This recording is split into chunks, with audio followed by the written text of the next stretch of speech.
A wealthy businesswoman mocked a single father in worn clothes sitting beside her in business class. She complained he did not belong there. Minutes later, the plane lost control. The captain ran through the cabin in panic, desperately asking if any fighter pilot was on board. Everyone turned to the man she had insulted.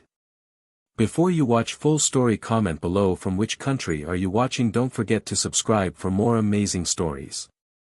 The morning sun painted the airport terminal in shades of gold and amber. Hundreds of travelers rushed through the gates, dragging suitcases and clutching coffee cups. Flight 417 to New York was boarding at Gate 12.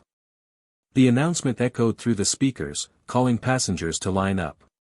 Among the crowd stood a man who looked out of place. His name was Daniel Brooks. He was 35 years old, tall and lean, with tired eyes that had seen too much. He wore a faded denim jacket over a plain white shirt. His jeans were clean but worn at the knees. His boots were scuffed from years of hard work. In his arms, he carried his 6-year-old daughter, Lily. Lily's small face was pale. Her eyes were puffy from crying. She clutched a stuffed bunny tightly against her chest. The bunny's ear was torn, stitched back together with uneven thread. It was her favorite toy, her only comfort in a world that felt too big and too scary. Daniel kissed the top of her head. "We're going to be okay, sweetheart," he whispered. "The doctors in New York are the best. They're going to fix your heart." Lily nodded weakly but said nothing. She was too tired to speak. The illness had drained her energy, her smile, her childhood joy. Daniel had saved every penny for this trip. He worked as a mechanic in a small town in Texas. His wife had died 3 years ago in a car accident. Since then, it had been just him and Lily. He worked double shifts, skipped meals, and sold everything he could spare. The business class ticket had cost him nearly all his savings. But he didn't care. Lily needed to see the specialist in New York. Her heart condition was getting worse. This surgery was her only chance. He walked toward the gate, carrying Lily and their small backpack. The boarding pass felt heavy in his hand. Business class. Seat 3B and 3C. He had never flown business class before. But the only available seats on such short notice were in the front cabin. He took them without hesitation. As they entered the plane, the flight attendants greeted them with polite smiles. The business class cabin was beautiful. Soft leather seats lined the aisle. The lighting was warm and gentle. Passengers sipped champagne and scrolled through tablets. Everyone looked elegant, polished, successful. Daniel found his seat and gently placed Lily by the window. She curled up against him, holding her bunny. He fastened her seatbelt and stroked her hair. "Try to sleep, baby," he said softly. Across the aisle, a woman in a navy blue suit settled into her seat. Her name was Victoria Hale. She was 42 years old, CEO of one of the top finance firms in the country. Her suit was tailored perfectly. Her nails were polished. Her hair was pulled back in a sleek bun. She carried a leather briefcase and wore a watch that cost more than Daniel's truck. Victoria glanced at Daniel and Lily. Her eyes narrowed slightly. She noticed the scuffed boots. The old jacket. The stuffed bunny. She frowned. A flight attendant approached. "Good morning, ma'am. Can I get you anything?" Victoria smiled tightly. "Champagne, please. And make sure the cabin stays quiet. I have important work to do." The attendant nodded and moved away. Victoria opened her laptop and began typing. But her focus kept breaking. Lily sniffled softly. The child wiped her nose with the back of her hand. Daniel pulled out a tissue and gently cleaned her face. Victoria sighed loudly. She turned slightly and muttered under her breath, just loud enough for Daniel to hear. "Some people really don't belong in business class." Daniel heard her. His jaw tightened. But he said nothing. He was used to judgment. People looked at him and saw failure. They saw a man who couldn't afford nice clothes or fancy things. They didn't see the sacrifices. They didn't see the love. He turned his face toward the window and stared at the clouds. Lily snuggled closer to him. "Daddy, I don't feel good," she whispered. "I know, sweetheart. Just a few more hours. Then we'll be there." Victoria rolled her eyes again. She typed faster on her keyboard, as if the sound would drown out the discomfort she felt sitting near them. Another passenger, a businessman in a gray suit, leaned toward Victoria. "Kids on a flight like this," he said quietly. "It's always something." Victoria nodded in agreement. "Exactly. Business class should be for business." Daniel clenched his fists but kept his breathing steady. He had learned long ago that fighting back only made things worse. He focused on Lily. That's all that mattered. The plane began to taxi down the runway. The engines roared louder. The cabin lights dimmed slightly. Flight 417 was ready for takeoff. The plane lifted smoothly into the sky. Within minutes, they were above the clouds. The world below became a distant patchwork of green and brown. The sun glinted off the wings. Everything seemed peaceful. Flight attendants moved through the aisles, serving breakfast. The smell of fresh coffee and warm pastries filled the cabin. Victoria sipped her champagne and reviewed reports on her laptop. Daniel declined the meal. He wasn't hungry. He held Lily close as she dozed off against his shoulder. For 30 minutes, the flight was calm. Passengers worked, read, or napped. The hum of the engines was steady and soothing. Then, without warning, the plane jolted violently. Laptops slid off tables. Coffee cups tumbled to the floor. Passengers gasped. The cabin shook as if hit by an invisible hammer. The lights flickered once, twice, then dimmed to emergency mode. A muffled alarm sounded from the cockpit.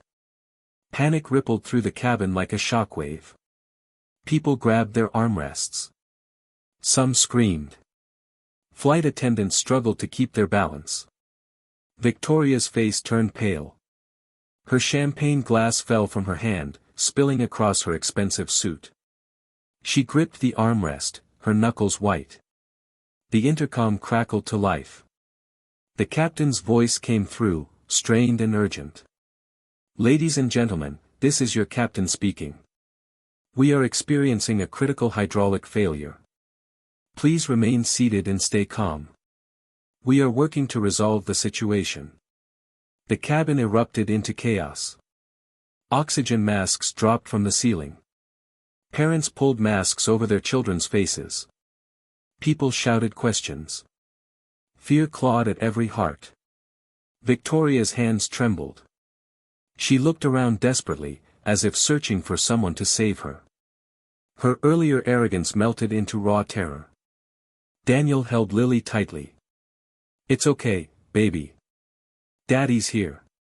I've got you." Lily's eyes were wide with fear. "Daddy, what's happening?" "The plane is having trouble. But it's going to be okay. I promise." The intercom crackled again.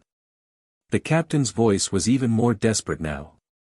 "If there is anyone on board with aviation experience, military, commercial, anything, please come forward immediately.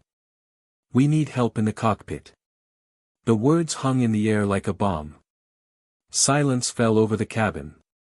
No one moved. No one spoke. Then the cockpit door opened. The captain appeared in the aisle, his face pale and sweating. His uniform was wrinkled. His eyes scanned the rows of passengers frantically. He moved quickly through first class, checking faces, reading name tags on luggage. Then he entered business class. He stopped abruptly near Daniel's row. "Sir," the captain said, his voice tight. "Are you Daniel Brooks?" Every head in the cabin turned toward Daniel. Victoria's jaw dropped. She stared at the man sitting next to her, the man she had mocked, as the captain addressed him. Daniel looked up calmly. "Yes, sir. I'm Daniel Brooks." The captain's eyes filled with desperate hope. "The manifest shows your former Air Force. Is that correct?"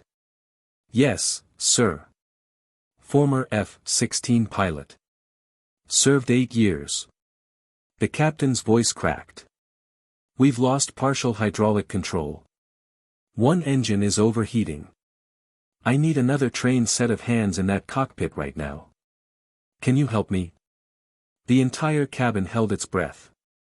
Daniel looked down at Lily. Her small face was filled with fear. He kissed her forehead gently. "I'll be right back, sweetheart." He turned to the flight attendant standing nearby. She was young, maybe 25, with kind eyes that were now filled with worry. "Please stay with her. Don't leave her side." The attendant nodded, tears in her eyes. "I promise, sir. I'll take care of her like she's my own." Daniel reached into his jacket pocket and pulled out a worn photograph. It showed him, his late wife Sarah, and baby Lily at the beach. They were all smiling. It was taken 5 years ago, before cancer took Sarah away. Before life became a constant struggle. "If something happens to me," Daniel said quietly, pressing the photo into the attendant's hand, "make sure she gets this. And tell her that her daddy loved her more than anything in this world." The attendant's tears fell freely now. "Nothing's going to happen to you, sir. You're going to save us all." Daniel managed a small smile. He hoped she was right. But he knew the odds. Hydraulic failure on a commercial jet was one of the worst emergencies possible. Even with his training, success wasn't guaranteed. He stood up slowly. His legs felt heavy, but his mind was clear. This was what he had trained for. Years ago, in the Air Force, he had learned to stay calm under pressure. He had learned to make split-second decisions when lives were on the line. He had landed damaged aircraft in combat zones, fighting against failing systems and enemy fire. But this was different. This wasn't a military operation. These weren't soldiers who had signed up for danger. These were innocent people, families, children, elderly passengers. And his own daughter was among them. Daniel stood up. He was calm. His movements were steady. He looked at Victoria for a brief moment. Their eyes met. His gaze was filled with quiet determination. Hers was filled with shock and shame. Victoria's mind raced. She remembered her earlier words. "Some people don't belong in business class." She remembered the disdain in her voice. The judgment in her eyes. She had looked at this man and seen only his worn clothes and tired face. She hadn't seen the warrior. She hadn't seen the hero. She hadn't seen the loving father who would do anything to save his daughter. "Mr. Brooks, Victoria started to speak, her voice breaking. But Daniel was already moving. He gave her a small nod, a gesture that somehow felt like forgiveness, and then turned away. Without another word, Daniel followed the captain toward the cockpit. The cabin erupted into whispers. People stared after him. Victoria sat frozen, her mind replaying every cruel word she had spoken. The man she had dismissed as unworthy was now walking toward the front of the plane to save them all. She whispered under her breath, "Oh my God. What have I done?" A middle-aged woman sitting behind Victoria leaned forward. Her face was pale with fear, but her eyes held a strange clarity. "That man you were judging," she said quietly, "might be the only reason we see our families again." Victoria couldn't respond. Her throat felt tight. Guilt crashed over her like a wave. She had spent her entire life building walls around herself. Success had made her cold. Money had made her arrogant. She had forgotten what it meant to see people as human beings instead of categories. She thought about her own childhood. She had grown up poor in a small town in Ohio. Her father had worked in a factory. Her mother cleaned houses. They had struggled to pay bills. Young Victoria had worn second-hand clothes to school. She had been mocked by wealthier classmates. She remembered the shame, the anger, the determination to never be poor again. And she had succeeded. She had worked her way through college, gotten her MBA, climbed the corporate ladder. She had become everything she once dreamed of. But somewhere along the way, she had forgotten where she came from. She had become the very thing she once hated, someone who looked down on others. Now, 30,000 feet in the air, facing possible death, she saw herself clearly for the first time in years. And she was ashamed. Victoria looked over at little Lily. The child was crying softly, her small body shaking with fear. The flight attendant held her hand and whispered comforting words. But Lily kept looking toward the cockpit, toward where her father had disappeared. "Is my daddy going to die?" Lily asked in a small, trembling voice. The flight attendant's eyes filled with tears. "No, sweetheart. Your daddy is very brave. He's going to help the captain, and then he'll come right back to you. Promise?" Lily whispered. The attendant hugged her gently. "I promise to stay right here with you until he does." Victoria felt her heart breaking. This innocent child, already facing a life-threatening illness, now had to watch her only parent walk into danger. What kind of world had Victoria been living in, where she couldn't see past a worn jacket and scuffed boots to the love and courage underneath? She reached across the aisle tentatively. "Sweetie," Victoria said softly, her voice gentle in a way it hadn't been in years. "What's your name?" Lily looked at her with red, puffy eyes. "Lily. That's a beautiful name. I'm Victoria." She paused, choosing her words carefully. "Your daddy is very special. He's going to take care of everyone on this plane. He's a real hero." Lily sniffled. "He's the best daddy in the whole world." Victoria felt tears welling up. "I believe you, honey. I really do." She pulled a silk handkerchief from her purse, an expensive designer piece she usually kept pristine. Without hesitation, she handed it to Lily. "Here, sweetheart. For your tears." Lily took it carefully, as if it were made of glass. "Thank you," she whispered. In that moment, something inside Victoria began to change. It wasn't dramatic or sudden. It was quiet, like ice beginning to melt. For years, she had armored herself with success and status. But this little girl's simple gratitude cracked something open inside her chest. Inside the cockpit, chaos reigned. Warning lights flashed across every panel.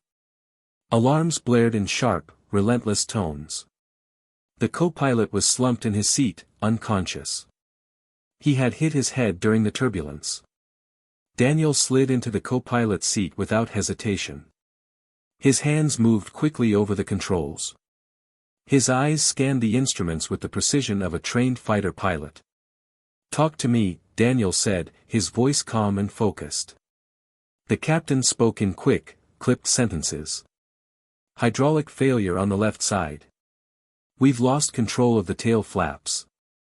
The left engine is overheating. If it goes, we'll spiral. We're 30 minutes from the nearest airbase." Daniel's mind raced. He had flown in worse conditions. He had landed damaged jets in the middle of sandstorms. He had been trained for this. But this wasn't a fighter jet. This was a commercial airliner with over 200 lives on board. "We need to reroute power to the backup hydraulics," Daniel said. "And stabilize the tail manually." The captain nodded. "Can you do it?" Daniel's eyes narrowed with focus. "We don't have a choice." He grabbed the control yoke. His muscles tensed. The plane lurched again as another wave of turbulence hit. Outside the window, dark clouds gathered on the horizon. Lightning flashed in the distance. Daniel adjusted the flaps, recalibrated the angle of descent, and overrode the failing hydraulic system with manual input. Every movement required precision. One wrong move, and the plane would nosedive. "Come on," Daniel muttered under his breath. "Hold together."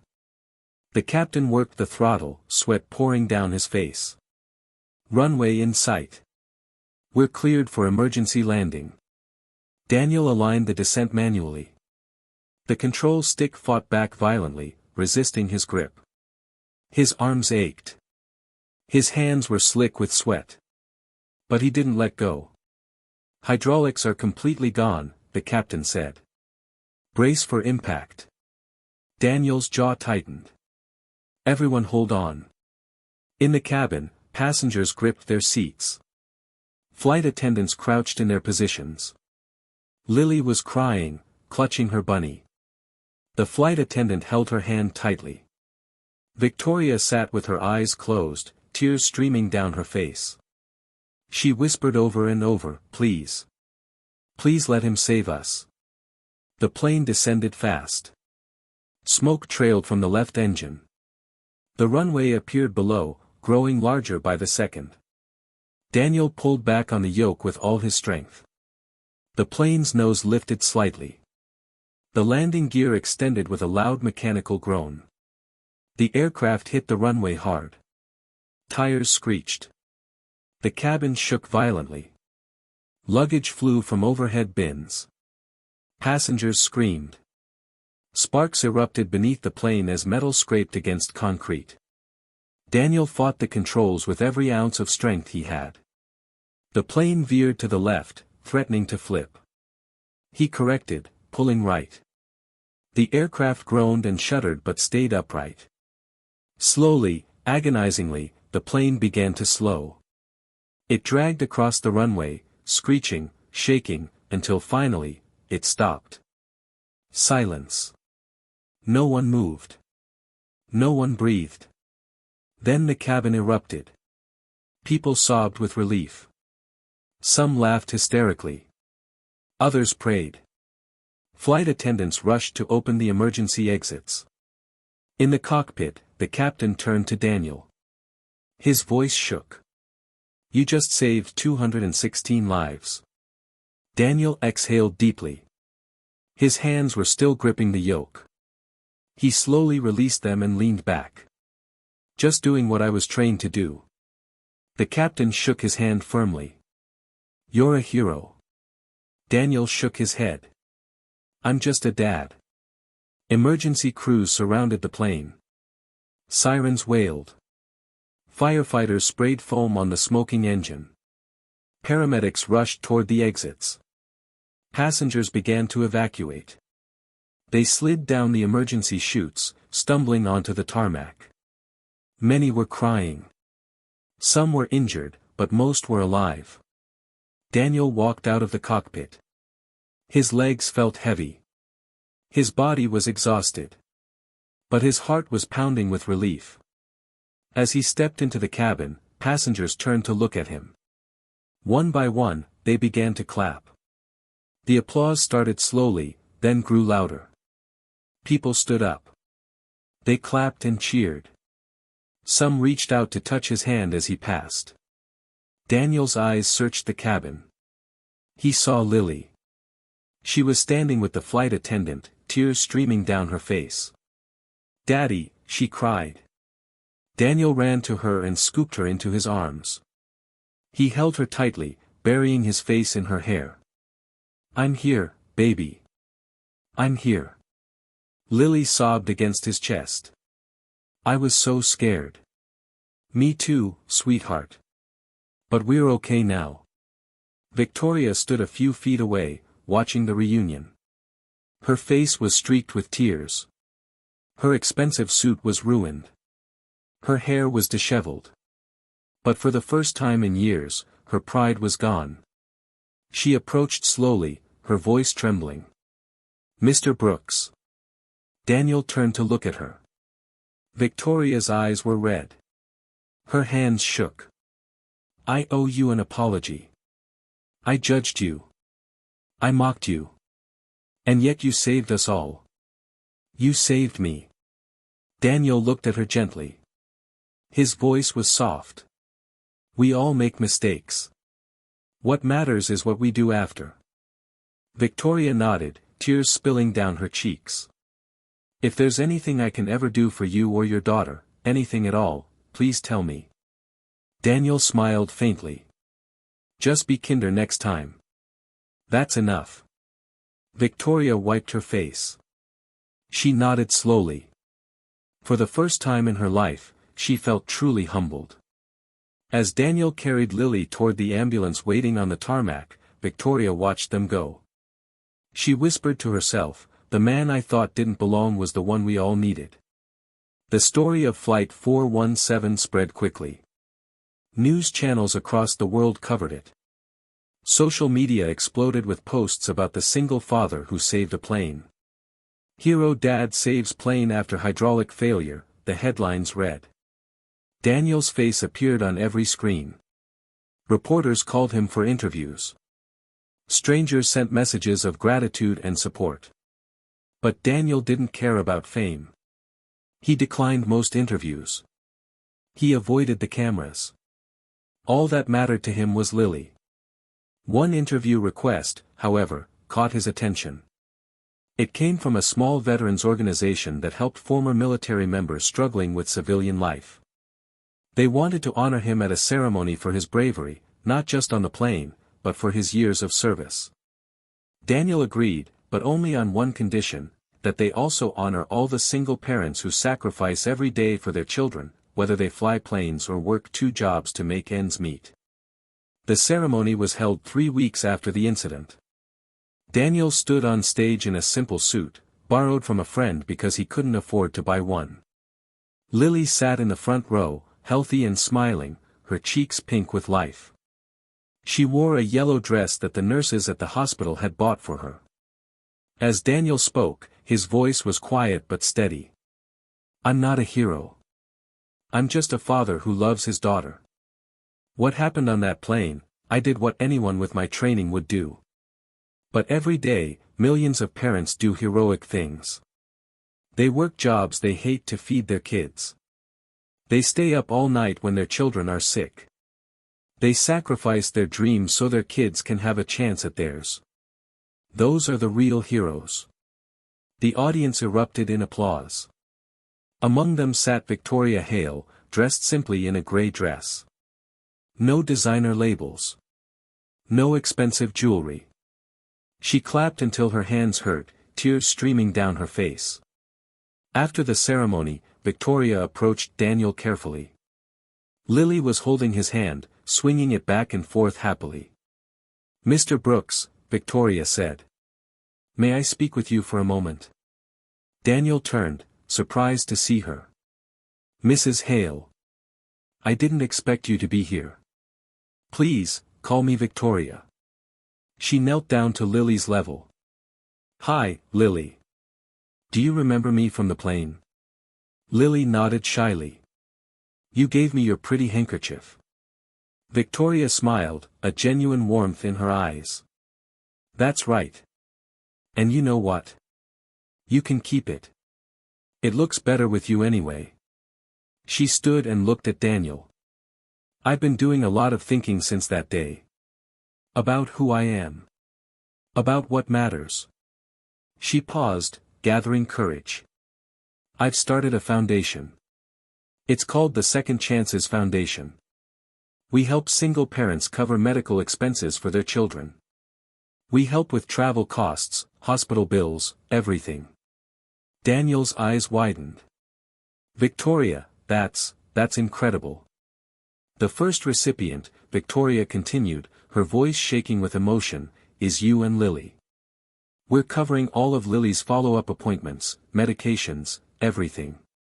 And I don't want you to think of it as charity. Think of it as gratitude. You gave me my life back. Let me help give Lily hers. Daniel didn't know what to say. He looked down at Lily, then back at Victoria. I don't know how to thank you. You don't have to thank me.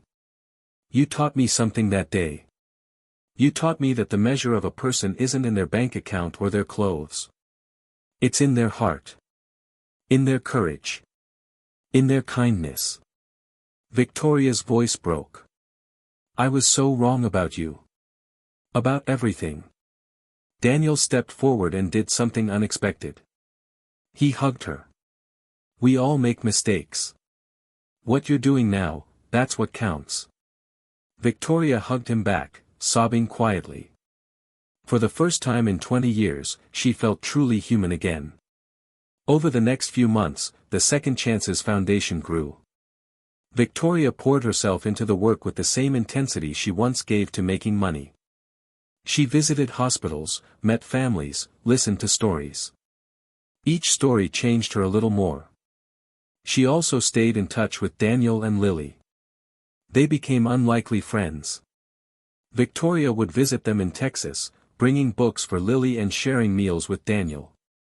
She learned to see the world through different eyes, eyes that valued people over profit, connection over status. One evening, as they sat on Daniel's porch watching the sunset, Victoria asked, "Do you ever think about that day? About how close we all came?" Daniel nodded slowly. Every day. But not with fear. With gratitude. That day reminded me why I'm here. To be Lily's father. To protect people when I can. To live with purpose. You changed my life, Victoria said quietly. You showed me who I had become. And you showed me who I could be instead. Daniel smiled. You did that yourself, Victoria. You made the choice to change. That takes real courage. Lily came running out of the house, her bunny tucked under her arm. Daddy. Miss Victoria. Come inside. I drew a picture for both of you. They followed her inside. The picture showed 3 stick figures holding hands under a bright sun. One had a beard, that was Daniel. One had long hair, that was Victoria. And one small figure in the middle held a bunny, that was Lily. At the top, in Lily's careful handwriting, were the words, "My family of heroes." Victoria's eyes filled with tears. She had never had children of her own. She had been too busy building her career, too focused on success. But in this moment, in this small house in Texas, surrounded by love and second chances, she felt like she had finally found what she had been searching for all along. Can I keep this? Victoria asked Lily, her voice thick with emotion. Lily nodded enthusiastically. Yes. Because you're part of our family now. Victoria looked at Daniel, who smiled and nodded. Yes, you are.